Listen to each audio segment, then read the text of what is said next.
ختم نبوت قوانین میں ترمیم کی تحقیقات۔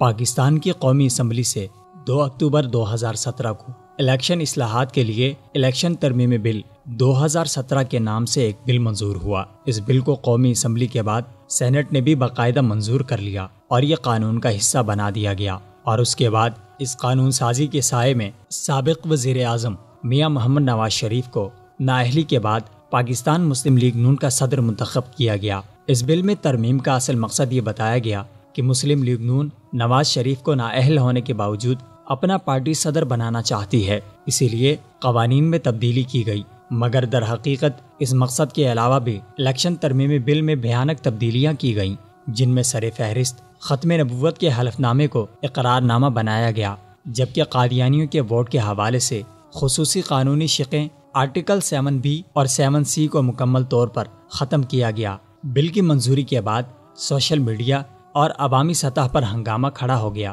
شدید عوامی رد عمل نے اول تو حکمران جماعت اور حلیفوں کو دفاعی موقف پر مجبور کیا، مگر اس سے اگلے روز عوام کے اشتعال کو دیکھتے ہوئے اسپیکر قومی اسمبلی سمیت کئی ارکان اسمبلی کو ایک مشترکہ پریس کانفرنس کرنی پڑی، جس میں کہا گیا کہ قانون ختم نبوت کے حوالے سے نادانستہ غلطی ہو گئی ہے، جس کا جلد از جلد اور فوری ازالہ کیا جائے گا۔ ارکان پارلیمنٹ کے پریس کانفرنس میں اس بات کا اعتراف تو کیا گیا کہ حلف نامہ کو اقرار نامہ میں تبدیل کر دیا گیا ہے، جو کہ ممکنہ طور پر کمپوزر کی غلطی ہو سکتی ہے، مگر آرٹیکل 7B اور 7C کے حوالے سے کوئی بات چیت نہ کی گئی۔ لیکن 5 اکتوبر 2017 کو حکومت نے متفقہ طور پر ختم نبوت کا حلف نامہ اور آرٹیکل 7B اور C دوبارہ اپنی اصلی حالت میں بحال کر کے ترمیمی بل منظور کر لیا، اور اس دوران مختلف جماعتوں کی جانب سے پل پل بدلتا موقف بھی سامنے آتا رہا، مگر بالآخر سب نے تسلیم کر لیا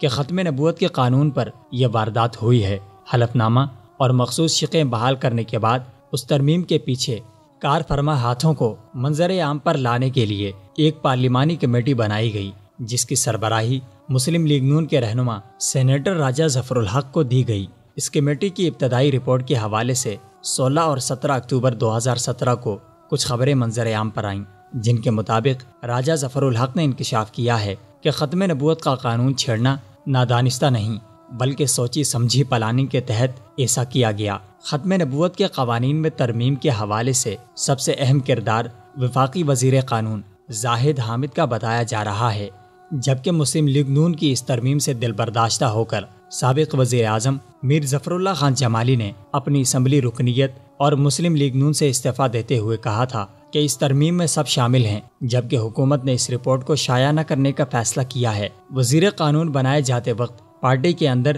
سخت تنقید کا نشانہ بنائے جانے والے زاہد حامد نے ختم نبوت قوانین میں ترمیم کے حوالے سے تاحال اپنی پوزیشن واضح نہیں کی، جبکہ حکومت کی جانب سے رپورٹ کو خفیہ رکھنے کا صاف اور واضح مطلب یہ نکلتا ہے کہ سوچی سمجھی سازش اور پلاننگ کے تحت قانون ختم نبوت کو چھیڑا گیا، اور اس ذہن کے ساتھ کہ اگر عوامی رد عمل شدید ہوا تو اسے نادانستہ غلطی قرار دے کر دوبارہ بحال کر لیا جائے گا، اگر لا علمی کی وجہ سے عوام کا رد عمل نہ آیا تو اس ترمیم کو بحال رکھا جائے گا۔ بہرکیف اس رپورٹ کو پوری قوم کے سامنے پیش کرنے کی ضرورت ہے، کیونکہ ختم نبوت کے قوانین پر حملہ کرنے والے دراصل اس ملک اور قوم کے نظریاتی اساس اور ایمان پر حملہ کر رہے ہیں۔ جن جن افراد کا جہاں جہاں اور جیسا جیسا کردار ہے، اس کے مطابق انہیں آئینی سزا دی جائے، تاکہ آئندہ کوئی ایسی حرکت کا تصور بھی نہ کر سکے۔